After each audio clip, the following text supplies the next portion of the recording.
Class 7 স্কুলের পাশাপাশি কীভাবে কোচিংয়ের পড়াটা কমপ্লিট করবা এটা নিয়ে আজকের ভিডিও। সো তোমাদের লম্বা একটা সময় ধরে স্কুলে কাটাইতে হয়, এছাড়াও তোমরা প্রাইভেট পড়ো, কোচিং করো, তো সব মিলে আসলে বুঝতে পারো না যে টাইমটা কীভাবে ম্যানেজমেন্ট করবা, কীভাবে কোন পড়াটা তুমি কত সময় পড়বা, এই বিষয়গুলো তোমাদের একটু সমস্যা হয়। তো সেটা নিয়ে কথা বলবো। দেখো, তোমার ফার্স্টে যে কাজটা করতে হবে, প্রায়োরিটি ঠিক করতে হবে। ঠিক আছে? অনেক স্কুল আছে যে স্কুলগুলো অনেক বেশি স্ট্রিক্ট, রেগুলার স্কুলে যাইতে হয়।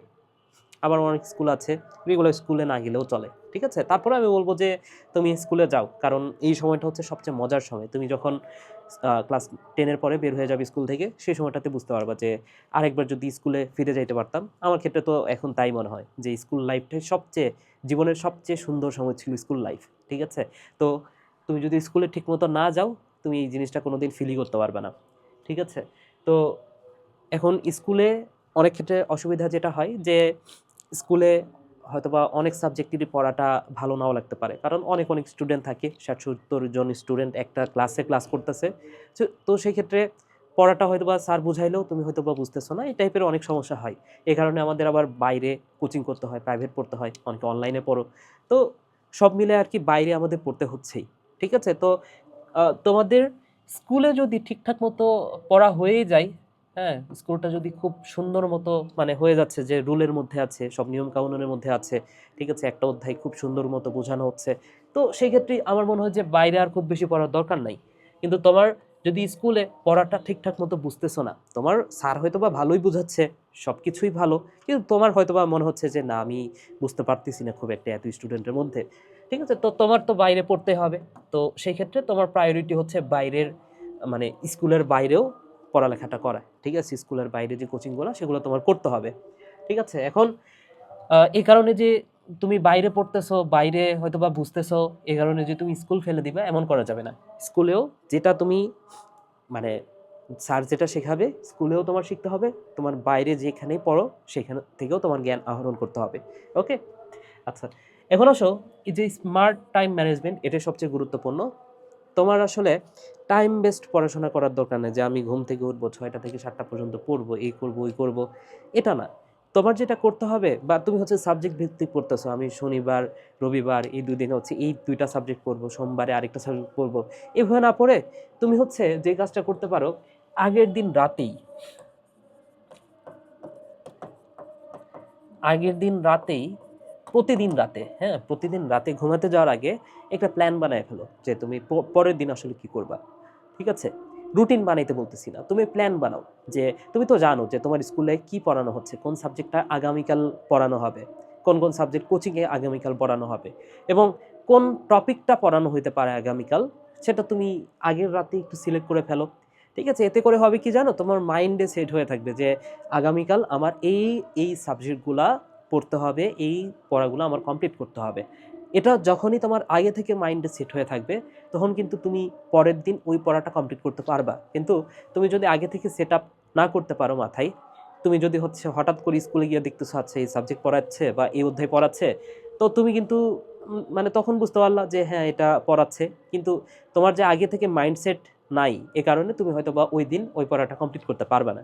ঠিক আছে? তো আগের দিনই তুমি ঠিক করে রাখো যে তোমার দিনের কোন টাইমের মধ্যে তুমি ফাঁকা থাকো। ঠিক আছে? কখন তুমি খেলতে যাবা, কয়টা থেকে কয়টা পর্যন্ত স্কুলে থাকবা, কয়টা থেকে কয়টা পর্যন্ত কোচিংয়ে থাকবা, এটা আগের দিন রাতেই, এটা বেশিক্ষণ না, আগের দিন রাতে 2 থেকে 3 মিনিট সময় দিলে কিন্তু তুমি মানে এমনিতেই তোমার মাথায় একটা প্ল্যান চলে আসবে যে আগের দিন, মানে পরের দিন তুমি হচ্ছে কি কি করবা। ঠিক আছে? তো এই যে দিনের একটা টাইম টেবিল, এটা তুমি আগের দিন মাথায় 2 মিনিটে একটু মাথায় নিয়ে নাও যে আমার এটা এত এত সময়ের মধ্যে আমি ফাঁকা আছি, এই সময়ের মধ্যে আমার পড়তে হবে। তো আমি যে কাজটা করতাম, দেখো আমার দিনের রুটিন, যখন ক্লাস 7-এ ছিলাম, হ্যাঁ, তো সেই সময় আমার রুটিনটা কি ছিল, আমি যেহেতু ডে শিফটে ছিলাম, আমার স্কুলটা শুরু হতো 12টায়, আর স্কুল শেষ হইতো মোটামুটি 4টা 4:30 এরকম সময়। ঠিক আছে? তার মানে কি, এই সময়টা আমি বুকড, এই সময় আমার পড়ার কোনো স্কোপ ছিল না। আমি মোটামুটি ঘুম থেকে উঠতাম 6টার দিকে, তাহলে 6টা থেকে 12টা পর্যন্ত, এর মধ্যে এই যে 10টা থেকে আমার আবার কোচিং থাকতো। ঠিক আছে? 10টার দিকে আমার কোচিং থাকতো, তার মানে কি এটাও বুকড। হ্যাঁ, সকালবেলা স্যার থাকলে থাকলো, স্যার না থাকলে নাই। ঠিক আছে? সন্ধ্যাবেলাও এরকম, যে বাসায় যদি কোনো একটা টিচার পড়াইতে আসতো আসতো, না আসলে নাই। মানে যেটা বুঝাতে যাচ্ছি যে সপ্তাহে তো আর প্রতিদিন টিচাররা আসে না। ঠিক আছে? 3 দিন আসে বা 4 দিন আসতো, এরকম সময় আসতো। তো যাই হোক, তো এটা আমার আগের রাতেই তুমি হচ্ছে মাথায় নিয়ে নাও যে তোমার কবে টিচার আসতেছে। তোমার ধরে নাও যে 6টা থেকে 7টা পর্যন্ত তোমার টিচার থাকে, তার মানে কি এই সময়টাও বুক। হুম, তোমার হচ্ছে এইখানে 6টা, এইখানে এতটুকু খেলতেছো তুমি, 4টা থেকে 6টা পর্যন্ত তুমি খেলাধুলা করতেছো, তার মানে কি এর মধ্যেও তুমি পড়তে পারবা না। ঠিক আছে, এখন 6টা থেকে 10টার মধ্যে, 6টা থেকে ধরে নাও যে 7টা পর্যন্ত তোমার আরও একটা টিচার, কোনো একটা ইংলিশ টিচার আসছে, তার মানে কি তুমি এই সময়টাতেও পড়তে পারতেছো না। তো এই যে তুমি যেই সময়গুলো পড়তে পারতেছো না, বাদ বাকি যতটুকু সময় তুমি ফাঁকা পাচ্ছ সেই সময়টা তুমি নিজের পেছনে দিবা। ঠিক আছে, এবং চেষ্টা করবা যে রাত রাত না জাগার। ঠিক আছে, তুমি যেহেতু ছোট মানুষ, হ্যাঁ, সামনে ভবিষ্যতে এমন হবে যে তুমি আর মানে তোমার এমন হতে পারে যে রাতের বেলায় রুটিন হয়ে গেছে। ঠিক আছে, কারণ সামনে যখন ইন্টারে উঠবা তখন পড়ালেখা অনেক বেশি। ঠিক আছে, তো তো ওই সময়টাতে পড়ার জন্য অনেকে হচ্ছে রাত প্রেফার করে। তো এই কারণে তুই যেহেতু ছোট মানুষ, চেষ্টা করবা যে 10টার পরে খুব বেশি না জাগার, তারা যত তাড়াতাড়ি সম্ভব ঘুমানো যায় সেটাই ভালো। ঠিক আছে, তো এই যে ফাঁকা জায়গাগুলো যে আমি পাইলাম, এই সময়গুলোর মধ্যে আমার পড়তে হবে, এই সময়গুলোর মধ্যে পড়তে হবে। এখন তুমি তো জানো যে তোমার স্কুলে কি পড়া হবে, তুমি যেহেতু আগের রাতে প্ল্যান করে রাখছো, তুমি জানো যে স্কুলে তোমার বাংলা পড়াবে, এটা পড়াবে, ওটা পড়াবে, তুমি প্রাইভেটে এই সাবজেক্টটা পড়বা, এখানে ইংলিশ পড়বা, এই বিষয়গুলো তো তুমি জানো, তাই না? এরপরে তুমি জাস্ট মাথায় ঠিক করে রাখো যে তুমি কত ঘন্টা কোন সাবজেক্টটা পড়বা। স্কুলের যে সাবজেক্টগুলো সেগুলোর পেছনে খুব একটা সময় তুমি না দিলেও হবে। ঠিক আছে, তুমি যে কাজটা করবা, তুমি কোচিং করো, স্কুল করো, সেই পড়াগুলাতে একটু মনোযোগ দিয়ে শোনার চেষ্টা করবা। তুমি চেষ্টা করবা যে তোমার 60% পড়া যাতে তোমার স্কুলেই হয়ে যায়। 60% পড়া যাতে ওই যে কোচিংয়ে যখন স্যার পড়াচ্ছে ওই শুনতে শুনতেই যাতে তোমার পড়াটা হয়ে যায়, এটা একটু মাথায় রেখো। ঠিক আছে, তুমি যদি স্কুলের পড়া 60% স্কুলেই করে ফেলতে পারো, নিজে পড়তে হবে না, স্যারের কথা শুনতেছো, এটাই তোমার পড়া হচ্ছে, স্যারের কথা যদি ভালো মতো বুঝতে পারো, ওইটাই তোমার পড়া হয়ে গেল। ঠিক আছে, তো 60% যদি তুমি পড়ে ফেলতে পারো, বাসায় এসে কিন্তু তোমার পড়া রিভিশন দেওয়া কোনো ব্যাপারই না ভাই।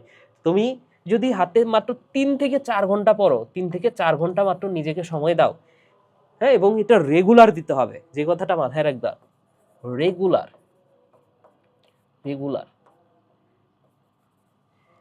আচ্ছা, যারা হচ্ছে বিশ্বের ভালো ভালো খেলোয়াড়, তারা কেন এত ভালো করে বলো তো? যারাই বিশ্বে ভালো করছে খেলোয়াড়, তোমরা তো খেলো দেখো, তাই না?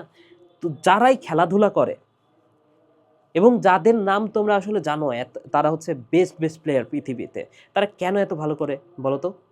কারণ তুমি তাদের জীবনী পড়ে দেখবা যে তারা যেই খেলাটায় পারদর্শী, ধরে নাও যে একটা মানুষ সাঁতারে খুব ভালো, বিশ্বের মধ্যে মানে সবচেয়ে দ্রুতগতির সাঁতারু, তার জীবনী পড়ে তুমি দেখবা যে সে প্রতিদিন একটা নির্দিষ্ট সময় পর্যন্ত সে প্র্যাকটিস করে। ঠিক আছে, সে তারপর হচ্ছে ধরো যে বক্সার, সে কি করে জানো? তার দিনের নির্দিষ্ট একটা সময় প্রতিদিন প্র্যাকটিস করে, প্রতিদিন ধরে নাও যে 3 ঘন্টা করে মানে প্র্যাকটিস করতেছে, 3 ঘন্টা রেগুলার, সে অসুস্থ থাক, তার হচ্ছে ভালো না লাগুক, তার হচ্ছে কোনো বিয়ের অনুষ্ঠান থাক, যেটাই থাক, তার লাইফে যা ঘটে যাক, তার 3 ঘন্টা ফিক্স টাইম যে সময়টাতে সে প্র্যাকটিস করবে। ঠিক আছে, তো তুমিও যদি তোমার হচ্ছে 6-7 ঘন্টা, 10 ঘন্টা, তোমার ফ্রেন্ড হচ্ছে 10 ঘন্টা করে পড়তেছে, তোমার 10 ঘন্টা করে পড়া লাগবে না। তুমি যদি রেগুলার যেই সময়টা তুমি পড়ার পেছনে দাও, তোমার যদি 3 ঘন্টা দাও, ঠিক আছে, তুমি যদি 4 ঘন্টা দাও তাও ওকে, তুমি যদি 5 ঘন্টা দিতে পারো আরও ভালো, কিন্তু রেগুলার দিতে হবে। ঠিক আছে, এটা যদি করতে পারো, যে কোনো স্টুডেন্ট 100% ভালো করবে, রেগুলারিটি মেনটেন করতে হবে। ঠিক আছে, তো তুমি হচ্ছে আগের রাতেই যে টাইম ম্যানেজমেন্ট করে ফেলো, ওকে, তাইলে এটাই তোমার মেন পয়েন্ট, এটা হইলে শেষ। আচ্ছা, সেম ডে রিভিশন রুল যে বিষয়টা বলে সেটা হচ্ছে যে তোমার ওই যে যেটা বললাম যে স্কুলেই তুমি হচ্ছে 60% পড়া পড়ে ফেলো, বাসায় এসে তুমি হচ্ছে বাকি পড়াটা 100% না হইলেও 80-20 রুলে খেলতে পারো, 80/20, অর্থাৎ 80% পড়া তোমার পড়ে রাখো, 20% যদি বাকি থাকে ওকে, যদি তুমি কমপ্লিট করতে না পারো ওকে, 20% পড়াটা রেখে দাও। ঠিক আছে, অ্যাভয়েড ডবল রিডিং। দেখো, তোমার স্কুলে আর কোচিংয়ে মানে সিলেবাস যেহেতু সেম, রিপিট করার দরকার নাই। স্কুলে যে পড়াটা হয়ে গেছে কোচিংয়ে আবার ওই পড়াটাই পড়াচ্ছে, তো তোমার এত বেশি মানে স্কুলে যখন যদি ভালো করে পড়া থাকে তোমার, কোচিংয়ে ওই পড়াটা পড়ার দরকার নেই। সেই সময়টাতে তুমি যে পড়াটা বাকি আছে সেই পড়াটা তুমি ভালো করে রিভিশন করো। ঠিক আছে, অর্থাৎ যে পড়াটা একবার হয়ে যাবে পড়া, ওই পড়াটার পেছনে আর এত বেশি ইফোর্ট দেওয়ার দরকার নেই, ওইটা হচ্ছে তুমি রিভিশনের উপর রাখবে। তারপরে আর রিভিশন দিতে তো সময় লাগবে না, কম সময় লাগবে, তাই না? উইকলি সিং স্ট্র্যাটেজি, অর্থাৎ দিনের যেগুলো উইকলি যে ছুটির দিনগুলোতে আছে সেগুলোতে তুমি হচ্ছে 20% পড়া কাভার করবা। যে পড়াটা বাকি থাকবে তোমার মাথায় রাখতে হবে, ঠিক আছে, যে কোন পড়াটা আমার বাকি থেকে গেল, আমি পড়া কমপ্লিট করতে পারলাম না। তো তোমার হচ্ছে যে 20% করে তোমার যখন ওই যে 80% পড়া আবার জমে যাবে বা 100% পড়া আবার জমে যাবে, সেটা তুমি যে উইকলি ছুটির দিনগুলো যেগুলো আছে সেগুলোতে কাভার করবা, ঠিক আছে। তাহলে দেখো এখানে 100% পড়া কিন্তু হয়ে গেল ওই জায়গাটাতে, ঠিক আছে। এরপরে দেখো এক্সাম মাইন্ডসেট বিল্ড করো। সেটা হচ্ছে যে আমার ক্ষেত্রে যেটা হতো যে আমি পড়ালেখা করতাম না করতাম কোনো সমস্যা নাই, আমি এক্সাম মিস দিতাম না। কোচিংয়ে এক্সাম হইলে এক্সাম দিতাম, এখন পড়ে দিই না পড়ে দিই সেটা বিষয় না, ঠিক আছে। এক্সাম হইতে এক্সাম দিতাম, অনেকে এক্সাম ভয় পেয়ে দিত না, ঠিক আছে, অনেকে কান্নাকাটি করতো, যাই হোক আমি এক্সাম দিতাম, ঠিক আছে। এক্সামের খাতা যদিও জিন্দগিতে বাসাতে দেখাই নাই, ঠিক আছে, কারণ বাসাতে দেখাইলে বকা খাইতে হইতো।